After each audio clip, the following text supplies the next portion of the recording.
This is Radio Talk. We gotta talk about the Ronaldo situation, and it's not necessarily a situation because this man has been trash ever since he turned 36.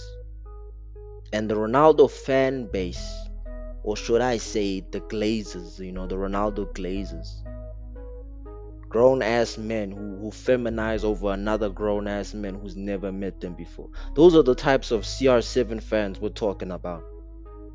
This man played a full 90 minutes against Congo. He had a total of 2 shots, none of them were on target, 0 goals, 0 assists, and he finished for 5.6 match rate. Kylian Mbappe, Messi, and Erling Haaland have shown you guys that they can compete at this level. Ronaldo, used to compete at this level, but y'all don't understand that ever since he turned 36, he's now 41, he has not been the same athlete. And I say athlete because this man has never been a gifted footballer in terms of football IQ, basic fundamentals.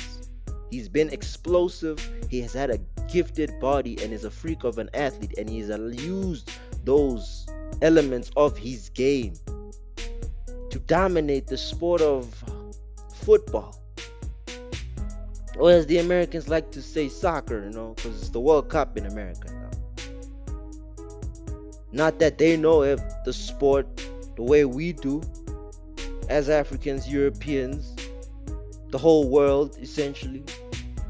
But I need you to understand that this man is holding Portugal back.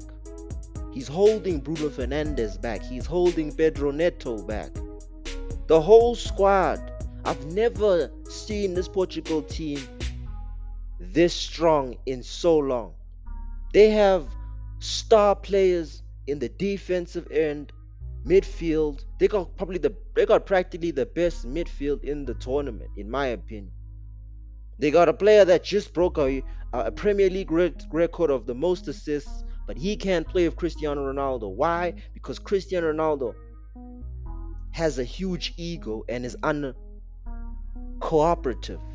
He's not willing to sacrifice himself for this team. João Felix was on the bench the entire game, but they substitute Vitinha instead of Cristiano Ronaldo. Gonzalo Ramos is a better fit for the system than Cristiano Ronaldo. And I'm not hating. I am not hating at all, people. I am just spitting facts. That the rodeo for the CR7 fan base is over. It has been over. The last previous World Cup in 2022 showed y'all that it is over. And CR7 got that manager who coached them in the 2022 World Cup fired. Why? Because CR7 couldn't handle being on the bench. CR7 couldn't handle not being useful to the squad. But that was his own ego telling him that. You think CR7 is not good enough to come on as a rotation bench player? He is. He has enough experience to do that. But the problem is he's not willing to do that because he's got an ego problem. And you CR7 fans suck on that ego and believe that he is righteous and God willing enough and so important that he doesn't need to be criticized for the performance he showed us against Congo. Listen, that was a horrendous performance coming from someone who's won 5 Ballon d'Ors. And it's because of his ego, not even because of his ability. He has the ability. Have you CR7 fans actually asked yourself, maybe this outie trained too much? Maybe he overtrained himself. Maybe he overtrained his body to the point where he can't move the same that he moved when he was 22. And that's what happens when you overtrain the body. Yes, aesthetically, he looks pleasing for you feminized Boy Scouts who just be sucking on this man's you know what.